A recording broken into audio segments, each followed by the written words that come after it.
Happy Friday. What's going on outside? I don't have any additional information. As soon as I do, we'll let you know. Thank you. Okay. So one item for all of you at the top.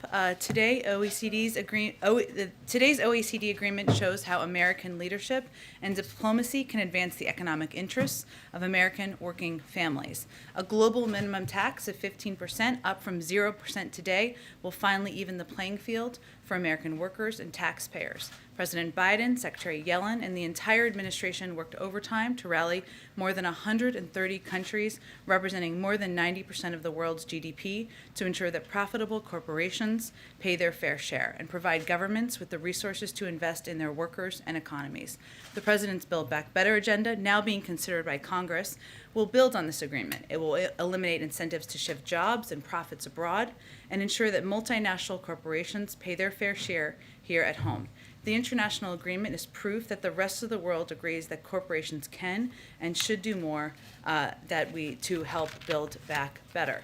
I understand you're all looking for a week ahead. We will have one, I promise, in the later days of this weekend, and we'll provide that to all of you as soon as we have it. And last item, I know we talk about serious things in here, but we have one fun thing today. Chris is getting married in a week, so you won't see him for 2 weeks, and nobody can call him or bother him for 2 weeks. Bother me, Corrine, Chris. And just to embarrass him a little bit, I got him a little special sash to wear, just for the briefing, because everybody should know that Chris is marrying up, as many people do. You can put it on yourself, and also a pin. Also a pin. I'll let Andrew or someone else put on you. But really, we just wanted to congratulate Chris, celebrate him. Most important decision you make is the person you choose to be your partner. Glad you have your mask on. Exactly. Okay. With that, Amr. I don't know how I talk that. You tell me. You can give him advice. So let's try to ask a question. Can you confirm that the White House is authorizing the National Archives to turn over documents covering all communications related to Trump's activities on January 6th? The administration takes the events of January 6th incredibly seriously, as the president said on its 6-month anniversary. That day posed an existential crisis and a test of whether our democracy could survive. It was in many respects a unique attack on the foundations of our democracy. The president's dedicated to ensuring that something like that could never happen again, which is why the administration is cooperating with ongoing investigations, including the January 6th Select Committee, to bring to light what happened. As a part of this process, the president has determined that an assertion of executive privilege is not warranted for the first set of documents from the Trump White House that have been provided to us by the National Archives. As we've said previously, this will be an ongoing process, and this is just the first set of documents. And we will evaluate questions of privilege on a case-by-case basis, but the president has also been clear that he believes it to be of the utmost importance for both Congress and the American people to have a complete understanding of the events of that day to prevent them from happening again. The president had previously said that the American Rescue Plan would add 7 million jobs to the economy. At this point, is the White House still confident in that reaching that 7 million number? Well, that was, of course, based on outside economists providing their analysis. And you're talking about the Build Back Better agenda, not the American Rescue Plan, right? I believe it was the ARP was the 7 million.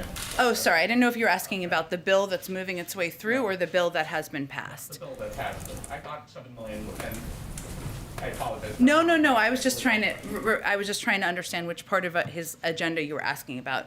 Nothing has changed on the projections of economists in terms of the American Rescue Plan that we're currently implementing. Yes. Okay. And finally, today the president became the first U.S. president to recognize Indigenous Peoples Day. Why should the U.S. Continue to celebrate Columbus Day?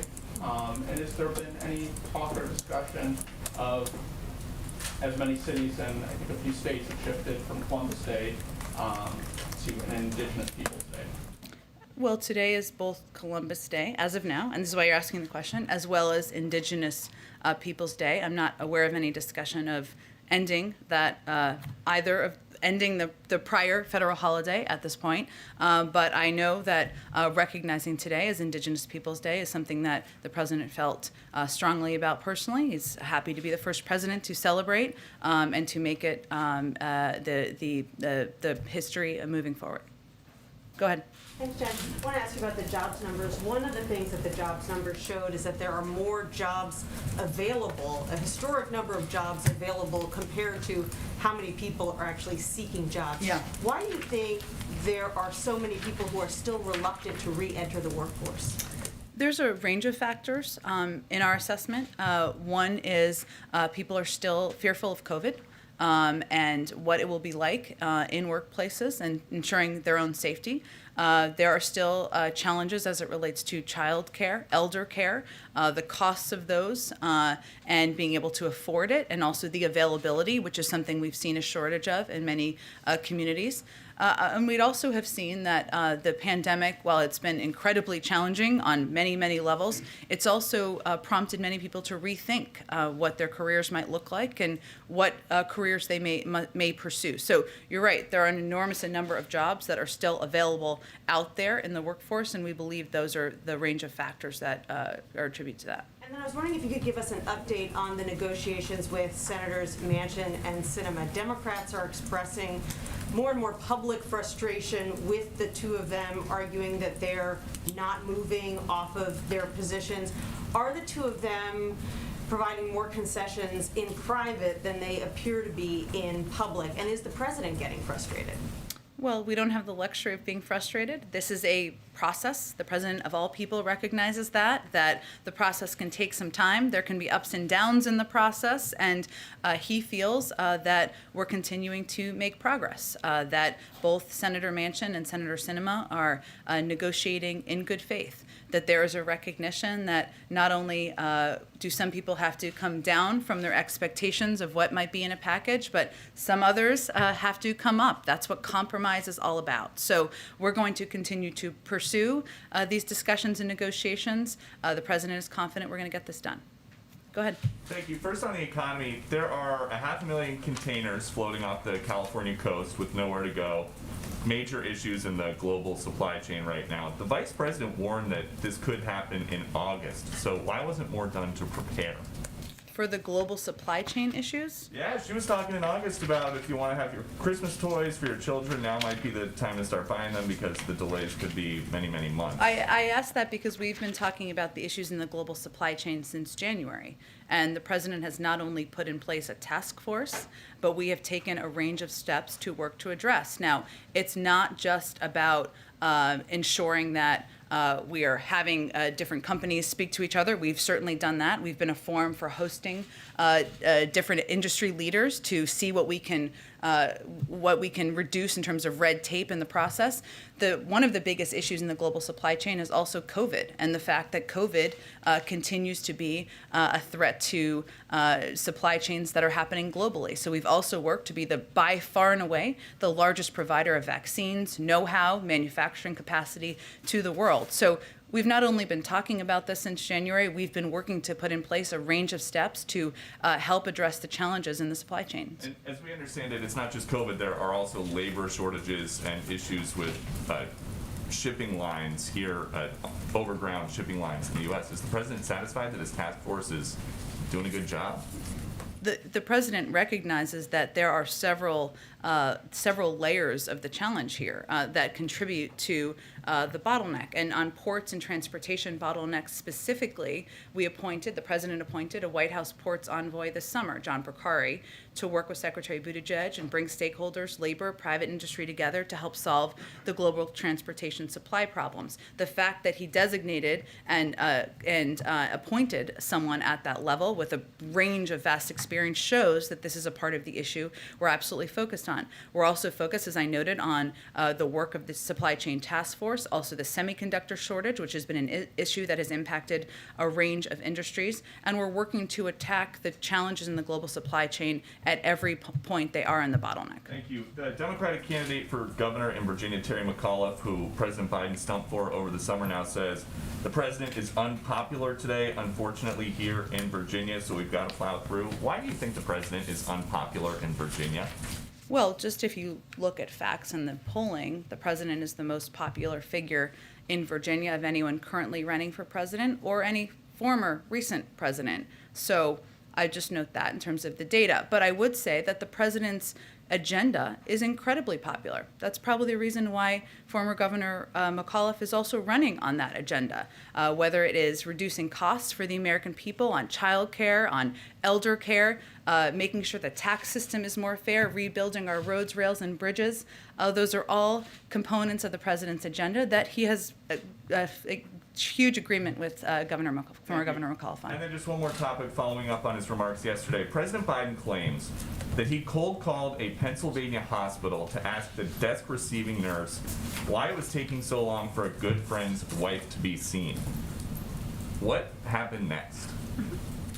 Well, the context of why the president told this story, which I think is important, and I promise I'll answer your question, is that he was expressing that hospitals, frontline workers, nurses, doctors in emergency rooms are still seeing and feeling the impact of the number of people who are unvaccinated, who are filling beds and in emergency rooms, ICUs, and it is preventing, in some cases, people who have other illnesses, who may be seeking treatment, who may be fearful of a heart attack, other people who might be going to the emergency room from getting the care that they need. I don't have any other update for the privacy of this individual. But setting aside the privacy of the individual, how often does President Biden call around trying to help his friends cut the line?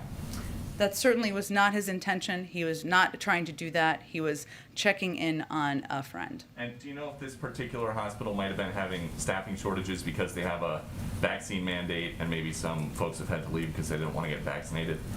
I would love for you to account for me where that is the issue over more so than the number of unvaccinated who are filling emergency rooms, filling ICU beds. That is the problem in hospitals across the country. Go ahead. Jen, what does the president say to Americans? Inflation is a big issue right now for Americans from coast to coast as Yeah. we head into the holidays. What does the president say to Americans right now who are worried about those rising costs? The president would say we take the commitment. He takes the commitment of lowering costs for the American people very seriously. We of course have seen, and from outside experts, including the Federal Reserve, OECD, and others, that their expectation is that these inflation rises will be transitory, that they will come back down next year, and that one of the best things we can do is pass his agenda. That's what outside economists, 15, 17 Nobel laureates have conveyed in order to reduce the risk of inflation over the long term. But he's also attacking this from everywhere he can. If you take, for example, the cost of meat in the grocery store, which we know is of concern to the American people. We believe that the lack of competition is a huge issue here, that the conglomeration of big companies in some industries is a huge factor. So he's also taken that on. But we would say to the American people that what we're trying to do is lower your costs, whether it's childcare, whether it's the cost of meat, or whether it's ensuring this is not an issue in years to come. And for clarity, the time frame is still what the Fed said of next year. There isn't any better time frame the White House can give Americans about how long we kind of got to hunker down and get through this. Americans should know that the Federal Reserve makes independent assessments. That's an important thing for history, and that continues to be their assessment. Can I ask you then about the reporting earlier today as it relates to the former president's documents as they associate with the January 6th attack on the Capitol right now? Can you help detail for us or characterize what types of documents these are that would be provided? Well, the documents are Trump-era White House records responsive to the Select Committee's request to the archivist. And so there is a process where the former president would have a period of time to assert executive privilege, and then the current president and team would have a period of time to review that request. But in terms of the details of them, I point to the Select Committee for more specifics. Specifically in terms of what the White House is saying you can't exert executive privilege over. Is it phone records, visitor logs? Is there any way, can you run us through that list? That is something I would point you to the committee on.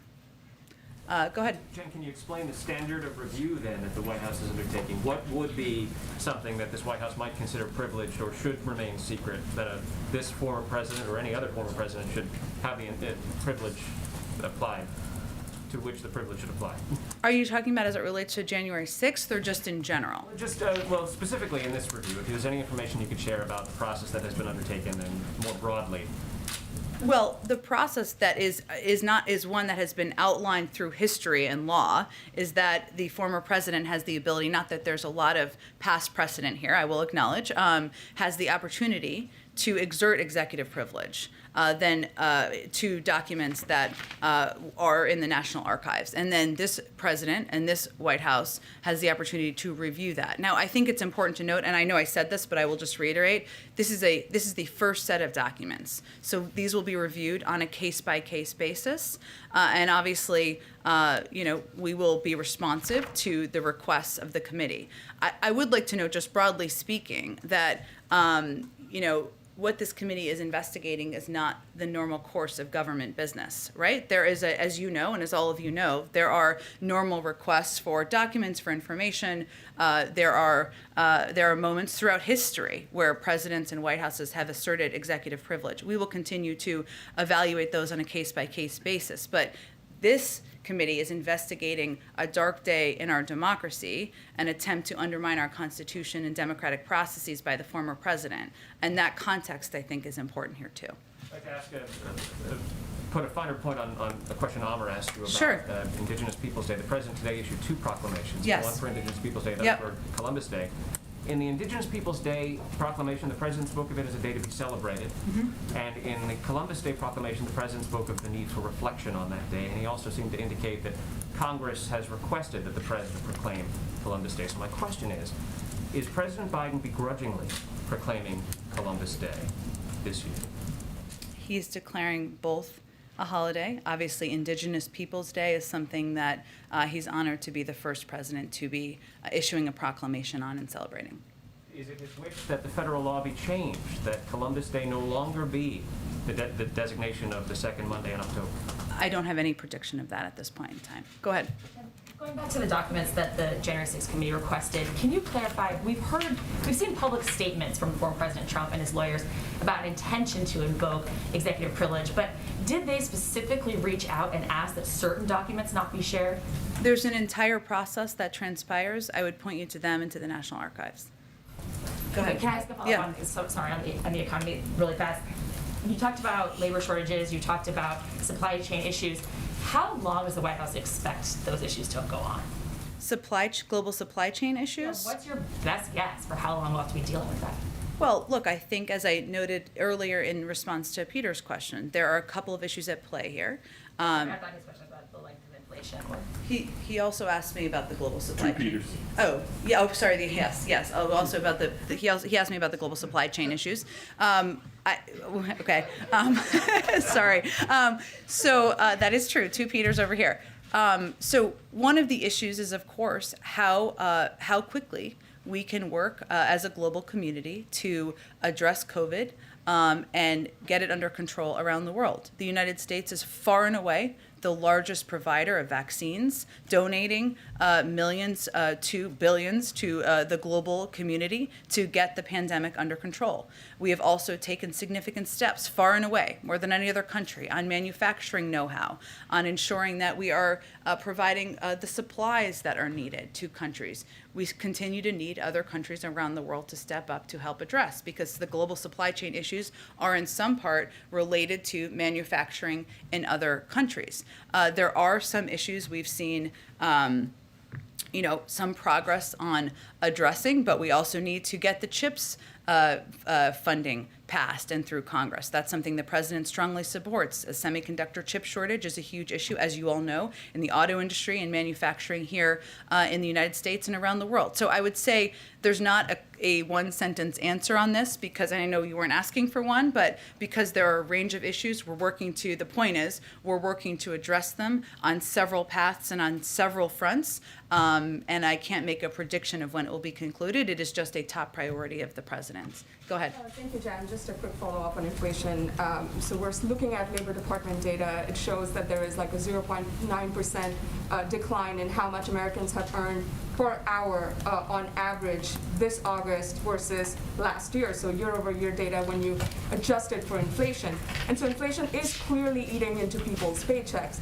And, I understand that you're saying that, and you have said this in the past, that impact from inflation is transitory, that the president will, when asked how he plans to address this, will talk about competition issues, will talk about meat prices. But are there any sort of near-term steps that the White House is now thinking of taking as you look at this data that is starting to flow in? And is the president starting to get increasingly concerned, perhaps, that this is now starting to actually eat into people's paychecks? Well, as you picked that wages piece of data, though, I think what's important to note is that the progress that the president talked about this morning is on a range of fronts, which is also important. We're at a faster projection of economic growth than we were at a year ago, far and away. The 4.8% unemployment rate is down from 6.3% in January. Unemployment claims are down 60% since the president took office. We have seen close to 5 million jobs created since President Biden took office, and wages actually went up month to month from last month to the prior month. So that's all important data. I understand we can cherry pick different data pieces from a year ago or 2 years ago, but what we're seeing in the trend is encouraging and is progress being made.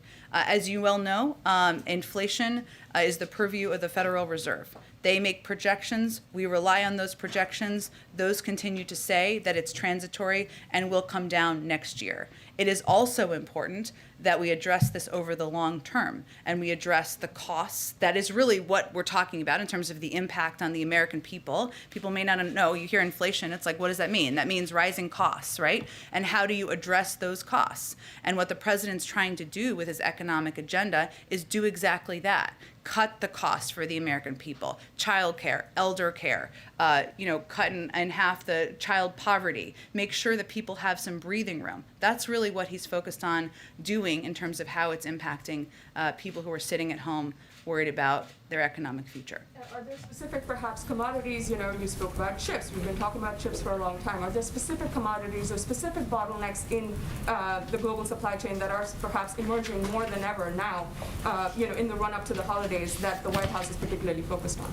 Well, I've talked about a couple of the areas where we are quite focused on doing more and ensuring we're doing more, including addressing ports and transportation bottlenecks, which, as we know, can impact a lot of different areas because it is how goods are moved and transported, and ensuring there aren't the delays that I think you all have reported on in a range of ways. And John Porcari is somebody who has a great deal of experience, having worked for the Department of Transportation in the past, and is working to address those global transportation issues. I noted, of course, the semiconductor shortage, which, as you know, impacts a number of industries here. And we have made some progress in our view, including improving communications and trust across the supply chain, improvements in the supply chain practices, which may seem overly simplistic or just cutting through bureaucratic red tape, but it can help the process and move things forward.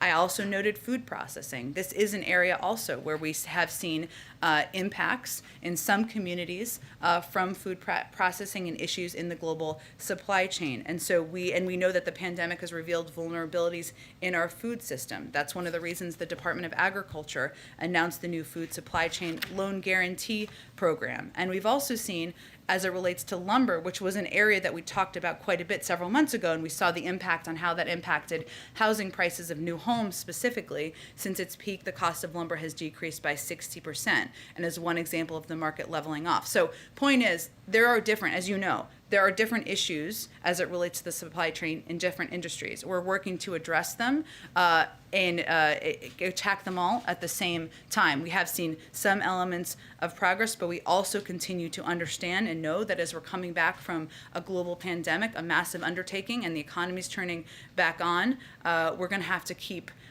pressing to make sure we're addressing these issues, and we're doing that around the clock at agencies across the federal government. Thank you. And then just one quick question on gas prices. Reuters has some reporting that shows a lot of American consumers we're talking to have started to link the rise in gas prices to the administration's policies that ban fossil fuels. For example, a pause on federal leasing on land and water.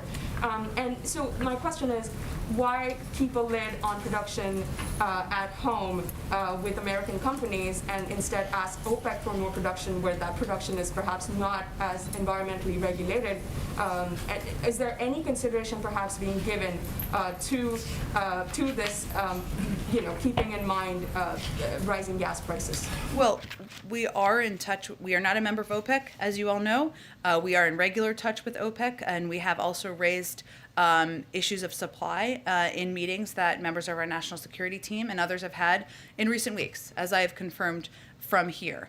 We, of course, want to address the short-term supply issues. One of those issues, as we know, was related to Hurricane Ida and the impacts in the region, which we took steps to address certainly at the time. But our view, to go back to your original question, is also that, well, we need to take steps to address short-term supply issues. We need to also keep our eye on the long term and the impact of the climate, the crisis that we are in the middle of, and ensure that we are continuing to encourage the production and rise of renewables and the clean energy industry, which is exactly what the president's proposals would do. Go ahead. Thanks, Jen. As the January 6th committee looks to enforce some of the subpoenas that it has been issuing for witnesses, will the president direct the Justice Department to prosecute criminal referrals from the select committee?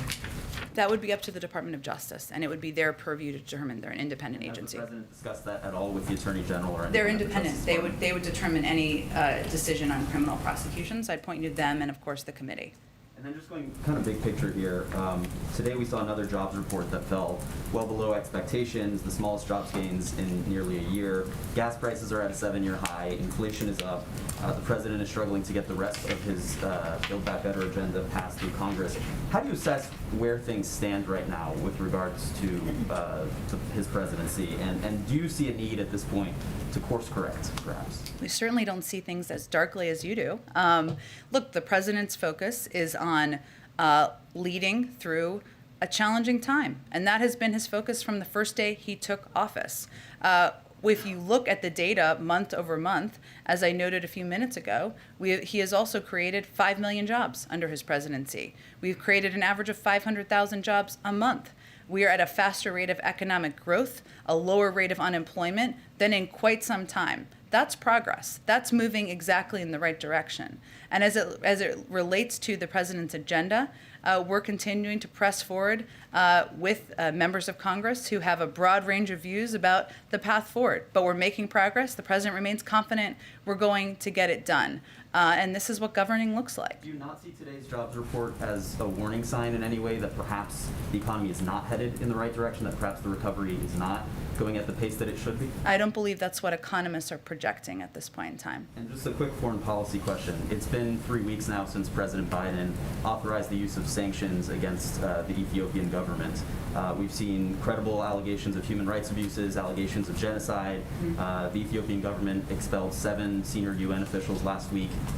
What is the president waiting for to actually implement those sanctions? Well, he signed the executive order in order to ensure we had the authority, should we make the determination to put sanctions in place. That's, of course, an interagency process and a decision he would make the final sign-off on, but I don't have any update on the status of that at this point in time. Go ahead. Thanks, Jen. The president signed the Havana Act into law today, but he did so out of public view. His statement today said that the United States government is offering resources to people who've suffered from Havana syndrome incidents, but he stopped short of calling these incidents attacks. So at this point, what should the public know, and what can the public know about what Havana syndrome actually is and how it is caused?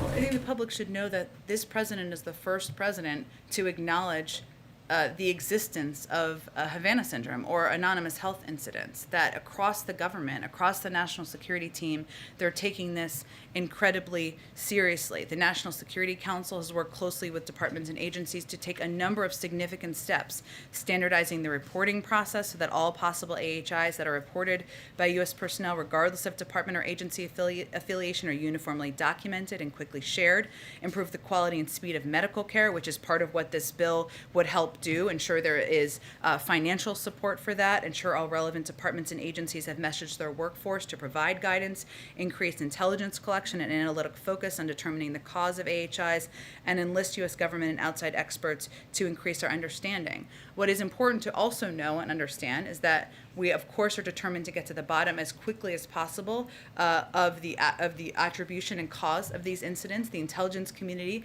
is in the lead on that. They have launched a large-scale investigation into the potential causes. They're actively examining a range of hypotheses, but they have not made a determination about the cause of these incidents or who is responsible. So our focus is on starting a process that did not exist when the president took office. It's a huge priority for the government, the national security team, and the president was certainly pleased to sign the bill today. Is Havana syndrome a threat to Americans, particularly those traveling abroad? I don't think you should make that assessment. We have not made an attribution. We have not made an attribution of the source, but we take every reported incident seriously. And what we want to do is ensure that our national security team is using every resource at our disposal, intelligence gathering, assessing, treating every incident seriously, ensuring people receive medical care, but without an attribution and without an assessment of the cause or the origin. I just don't want to go further than that. Go ahead. Well, I'll come back to you, Patsy. So the Congress has now temporarily solved the debt ceiling and funded the government. What is the president's expectation for a timeline of any sort to move forward on the infrastructure bill and the Build Back Better agenda? Obviously he's had a lot of conversations with members of Congress, but now that those two more immediate things are passed, is there an expectation that there's going to be a lot of progress next week? Is that something that he's conveyed to members of Congress? He wants to move forward on this, particularly before these issues come up again in December. The president wants to move forward as quickly as possible, but I'm not going to set new deadlines. On the debt ceiling again, is that something, it seems like he will be able to sign a short-term suspension of that. Are there any conversations about trying to avoid the situation that Congress faced this week so that it doesn't happen again in December, or is the focus primarily on the two pieces of legislation? Well, I think there's no question our preference this week, last week, and in the future would be to fully address the debt limit and not put the American people in a position where they are worrying about their retirement savings, their Social Security payments to members of the military moving forward. So we would like to have a longer-term solution, there's no question. Well, it took us some time to get there through a little blood, sweat, and tears. Well, not blood, but sweat and tears, perhaps. What last night showed is that this can happen through regular order. And obviously, our preference would have been longer term, but there was a short-term extension. It happened through regular order. We're going to continue to press to raise the debt limit and do it as it has been done in the past in a bipartisan fashion. One last on that. Senate Majority Leader Chuck Schumer gave a speech after it passed. Senator Manchin and some Republicans criticized that speech. Does the White House have any response to kind of the words that the leader used on the Senate floor? Well, we also issued our own statement, so I'd point you to the tone of that statement as to what our view is. But I would say that our view continues to be that Leader Schumer has shown great skill in navigating this process through a challenging process. We have confidence in his ability to do that moving forward. And I think it's important to remember that the reason we were teetering on the edge of default and an economic calamity is because Republicans were refusing to join with Democrats or even to allow Democrats to be the adults in the room and raise the debt limit themselves. Go ahead, Tam. Thank you. Does the president support eliminating the debt limit entirely through some sort of legislative process? There seems to be a growing chorus to just take away the cliffs. I've heard that, read that, seen that. I would say our focus right now is on, we're about 6 weeks away from another timeline and deadline. We want to do what has been done in the past, almost 81 times in the past, in raising the debt limit, doing it in a bipartisan way through regular order. There's plenty of time for discussion after that. Is there any possibility of putting the debt limit into the reconciliation Build Back Better plan? We'll leave the legislative strategy and approach to Leader Schumer. Obviously, we just got agreement on the short-term extension last night, and we'll work closely with him and his team over the course of the period ahead. And has the president spoken with Senator Sinema this week? And do you have a sense of what the areas of difference are? Well, we'll let her, I wouldn't say we see it as areas of a difference with the president. The president's working to, obviously he supports absolutely everything in his package. It was his package. He proposed it. He gave a big speech about it. He also understands and is known from the beginning that compromise was inevitable. People were going to have to give, including him. He's not going to get everything he wants out of a final package. So really what the stage we're in now is about determining what a smaller package looks like. We've been in that stage for a couple days, as we expect it to be, and we will continue to be, I would expect. Our senior team has been in touch with Senator Sinema. We believe she continues to work with us, communicate, negotiate, discuss in good faith, and we'll work to continue to make progress. So maybe if I rephrase it as areas of requested compromise. Well, I'll let Senator. Compromise you could just. I will let Senator Sinema speak for herself on that and what her points of view are at this point in time. Go ahead. Or go ahead. Go ahead. Even as vaccination rates are going up and as the president said, COVID cases are starting to come down, one of the main reasons why people are avoiding the workforce according to recent data, is fear of catching the coronavirus. So what more can the White House do here in order to fix the labor shortage? Because this seems to be the big issue. Is there more the White House can do? Well, one of the big steps we took is to announce a mandate for businesses with 100 or more employees, which obviously the next step would be OSHA regulations on how that would be implemented. A number of companies, as you know, have already put their own mandates or requirements in place, and we've seen a great deal of success across the board on this front, where companies have been able to, United Airlines, for example, ensure there was greater certainty. Employees knew they were working with people who were vaccinated. There are fewer people who are, of course, out sick with COVID, fewer people who have even worse impacts than that. So one of the big steps we've taken and announced is to put in place these requirements for businesses. Hopefully that will create more certainty. And there's no question, to your point, that fear of COVID, fear of work environments that people are not sure if they're safe or not, is a contributor as we look at the number of open jobs out there. Oh, good. One more on immigration. The courts said about 2 months ago that the administration would need to restart the Migrant Protection Protocol program. Is there an update on that? Is the administration going to restart that soon? We have been working to abide by what the requirements are under the ruling, while at the same time, the Department of Homeland Security, I believe, issued a new memorandum just a week or so ago. I'm happy to get you that after the briefing too on our path forward. Go ahead. Thank you. The president's very tough approval ratings these days.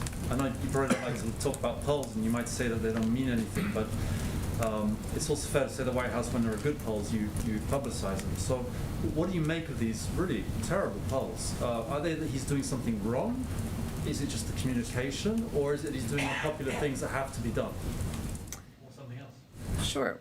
Well, look, I would say that this is a really tough time in our country. We're still battling COVID, and a lot of people thought we'd be through it, including us. And because of the rise of the Delta variant, because of the fact that even though it was a vaccine that was approved under a Republican administration, even though we now have full FDA approval, and even though it's widely available across the country, we still have a quarter of the country who have, less than that, 20% of the country who've decided not to get vaccinated. No question that's having an impact. And of course, as the president has said, the buck stops with him. That's far and away the biggest issue in the minds of the American people, and it's impacting a lot of issues. We've talked a little bit about the supply chain. We've talked about, people's safety and feeling in the workforce. And so our focus is, yes, not exactly on the day-to-day up and downs of the polls. Our focus is on getting the pandemic under control, returning to life, a version of normal, so people can have security and going into work and dropping their kids off and knowing people will be safe. And that's where we think we should spend our time and energy. Go ahead, Kelly. On the executive privilege issue, Donald Trump has certainly suggested he might again be a candidate for the nomination of his party and run for the presidency again. President Biden has said he intends to run.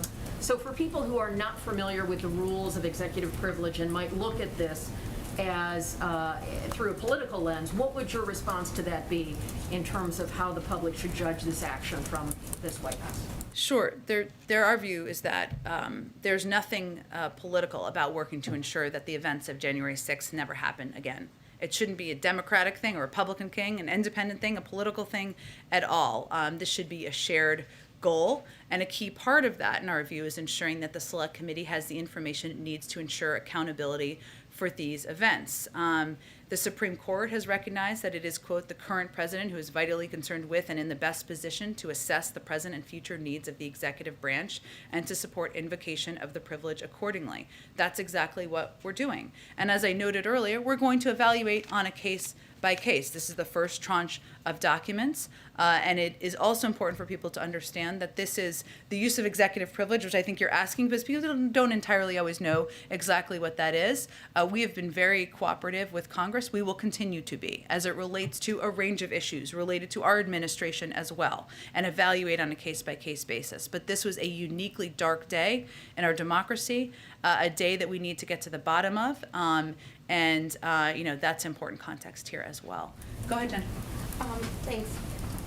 I just wanted to come back to the incident, the protest that happened with Senator Sinema over the weekend, and whether that's something that the White House or the president has been thinking more about since then. Sure. I mean, I would say I talked to the president about this maybe 2 days ago. It's all running together. In the last few days, I would say. And what he conveyed very clearly, just in case there's any confusion about where he stands, is that, well, of course, we all agree, and as Senator Sinema said herself, the right to free speech and to protest is sacred to our country. He believes that what happened to her crossed the line and was absolutely unacceptable and flat out wrong to violate someone's personal space in a bathroom. It doesn't need to happen that way. We can peacefully protest without it crossing that line. So that continues to be his point of view. And have you had any conversations with her or other senators about it? Our staff has been in close touch with her over the course of the last several days, working in good faith to make progress and move forward. I'm not aware of other discussions he's had with other senators. Just on one other thing, on the global minimum tax, Secretary Yellen said she wanted to see this happen through reconciliation. Would that be a part of the Build Back Better bill, or how are you thinking about the strategy on how to deliver on the U.S. commitment on that? Yeah, part of it is certainly making the tax code more fair and discussing that as a part of the reconciliation package, yeah. Go ahead. On student loans, 15 House members sent a letter to the White House demanding the memo about the administration's authority on forgiving student loans by October 22nd. First, has the president seen the letter, been made aware that the letter and that frustration is out there? And what's your reaction to the letter? I'm not aware of the letter. I haven't seen the letter. I'm sure someone in our legislative team, or I'm happy to check if they have seen the letter. I'm happy to check with them, but I'd have to take a closer look at it. I would say the president certainly believes we should lower the cost of college, make it more affordable to people. He wants to ensure it's an option. That's why he proposed an expansive plan on community college and making that accessible to people across the country. And he also continues to would welcome a bill sent by Congress that would eliminate $10,000 in student debt. That hasn't passed. That's something everybody could certainly work toward passing. Go ahead, Patsy. I promise to get back to you. 1 second. Yeah. But is the review that the Department of Education was said to be doing, are they still doing that? Have they started that? Is it over and you guys are just figuring out, typing it up? Is you got a printer paper? Like what is the? I don't have any update on it. I can see if there's an update from the Department of Education. Go ahead, Patsy, and I'll come back to you. Jen, 2 questions to follow up on the Havana Act. One of the complaints that I hear a lot from people who believe that they were targeted by these attacks and also suffering from the so-called Havana syndrome is the disparity in acknowledgement and also treatment depending on the country in which they were attacked. So they're saying if they were attacked in Cuba, the government would admit and acknowledge, but if it happens in China, the government would not readily admit. So would you say this is a fair characterization? Is there a reason for this, diplomatic or not? And would you commit to treating all the victims and supporting them in the same way, no matter where they were attacked? It's hard to speak to anonymous sources here, Patsy. I would say that, as I noted earlier, our objective and the president's commitment is to standardizing the reporting process, is to ensuring we're improving the quality and speed of medical care, is of ensuring every case that comes forward is taken seriously, treated seriously. That has not always been the case, but that is our objective and the commitment of this administration. Follow up on that. I understand you've explained how you want to standardize a process of reporting, but will that include some sort of centralized support system, maybe a hotline or a task force where the victims can go and call? Because right now when I'm talking to the victims, they're saying they have to fight a skeptical bureaucracy. They don't know how to find care from doctors who understand the syndrome, for example, and they just don't know how to take care of themselves and their families having to fight all of this bureaucracy. Well, I'm not sure that your characterization.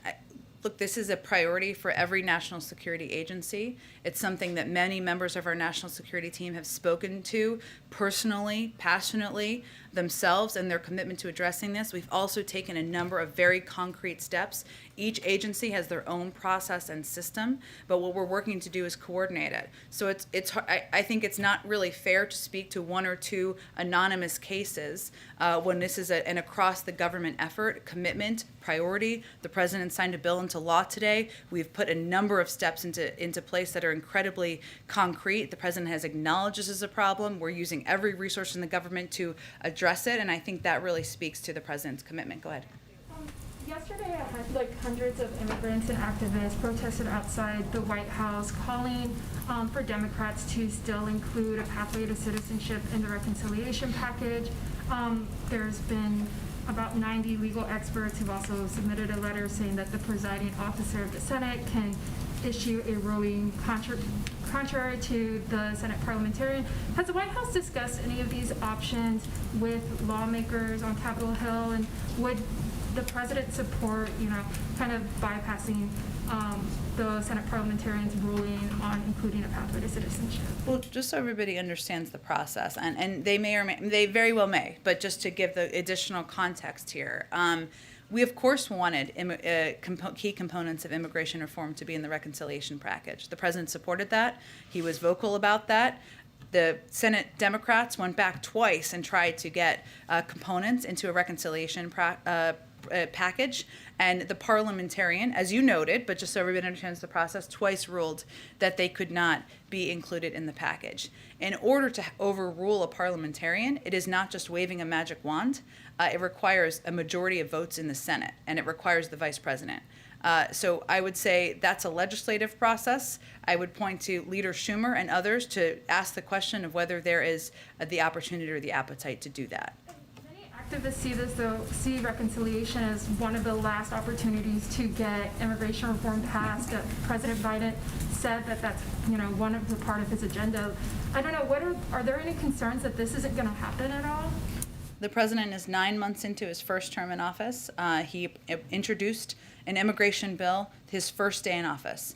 And his immigration bill not only included a pathway to citizenship, it included investment in smart border security, it included reforms to the asylum processing system, it included ensuring that dreamers no longer have to worry about their safety and security in the United States, security primarily, being able to stay.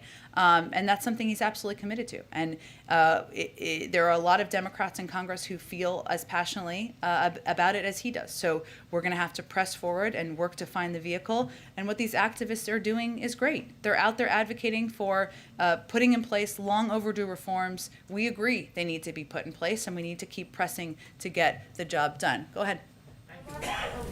You want to go on that, Alba? Sure. Okay. Thank you. A couple of questions. One on India. After last month's meeting between President Biden and Prime Minister Modi, there have been a series of visits with the two countries ongoing, and few are next several weeks. Where does the India-U.S. relationship stands now after the visit? Well, I would say clearly the Quad meeting that happened just a week or two ago, it's all times running together for me at this point in time, but was just an opportunity to discuss the importance of the relationship and the partnership, the work that can be done moving forward, as well as, of course, the bilateral meetings. So there's two meetings in one day. And now at this point, the focus is going to be on continuing to work through high-level interlocutors, whether it's the Secretary of State and leaders of the State Department or leaders from from our national security team about how we can continue to move forward on a range of issues, whether it's economic security, physical national security, addressing COVID and getting the pandemic under control. So that work will continue at lower than the leader level, but still high levels in the weeks and months ahead. President has spoken about giving a pathway to citizenship for illegal, both the documented dreamers as well and the legal immigrants as well.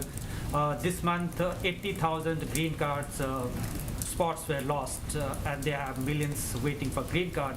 Does the president think that was a waste, could have been revived and given a faster pathway to citizenship to a lot of citizens? The president absolutely wants to address the delays in the green card processing system as well. More on the Afghanistan attack, 100 people died today. Do you have something on that? We obviously, any loss is an enormous tragedy, and our heart goes out to the families who lost loved ones. We of course will continue to work in partnership with leaders in the region to work to get partners who stood by our side out of Afghanistan who want to depart. That's something that there's ongoing work on as we speak. I think it's going to be the last one. I wanted to ask about the COVID-19 vaccine rule that OSHA is working on. Sure. It's supposed to be an emergency temporary standard. What does that mean in this context in terms of timeline? Is it going to go through the normal OMB process? Will it be expedited somehow? What does that mean? That's a really good question, Courtney. I mean, I think what the next step is here is, of course, they need to release the regulations publicly. As we said at the time, we expect it to be several weeks. That remains the case. I don't have an update on the exact timeline. In terms of the exact machinations of the process, let me see if we can get you something more technical to address that question. Thanks, everyone. We saw him cough and I sniffed over. Is his health okay?